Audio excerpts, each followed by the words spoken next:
À l'approche des élections de 2025 en Côte d'Ivoire, Pascal Affi N'Guessan, leader du Front populaire ivoirien, FPI, secoue l'opposition avec un appel audacieux à l'unité. Son slogan, « Trop c'est trop », résonne comme un cri contre les injustices électorales. Face aux défis, comme l'exclusion de candidats tels que Tidjane Thiam, Laurent Gbagbo et autres, il appelle à une mobilisation pacifique pour garantir un scrutin équitable. L'avenir de la Côte d'Ivoire dépend de notre unité, insiste-t-il, visant à rallier figures historiques et citoyens. Ce mouvement marquera-t-il un tournant décisif pour la démocratie ivoirienne? Le pays est à l'écoute.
Et par rapport aux deux questions importantes qui ont été posées par certains journalistes, d'abord, le mouvement « Trop c'est trop ».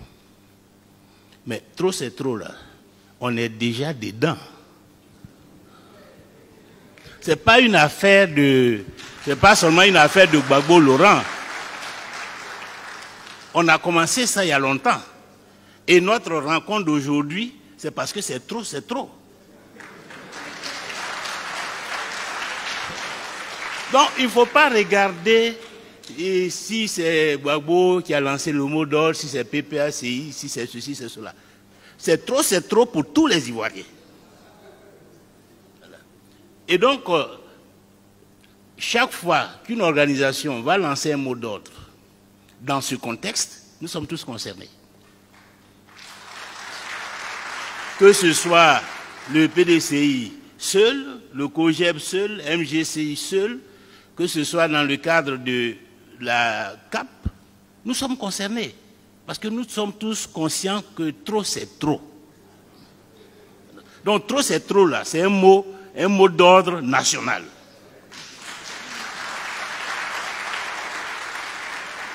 Et tout ce que nous entreprenons, nous le faisons parce que trop, c'est trop. Ça, c'est la première chose. Mais c'est une question qui rejoint aussi des préoccupations qui ont été émises en ce qui concerne Affairail.net et Nouvelle Alliance, qui pose la question: que ferez-vous si, que ferez-vous si, que ferez-vous si votre meeting est empêché, que ferez-vous si les autorités restent sourdes à vos revendications? Mais d'après vous, qu'est-ce qu'on va faire? Vous pensez que parce qu'un meeting est empêché, on va aller s'asseoir, et puis on va au champ, ou bien mais on résiste, on continue, on se bat. Donc, si une activité qui est légale est empêchée, nous allons nous donner les moyens pour insister. Nous allons utiliser tous les moyens légaux pour faire reculer la dictature. C'est un combat que nous engageons.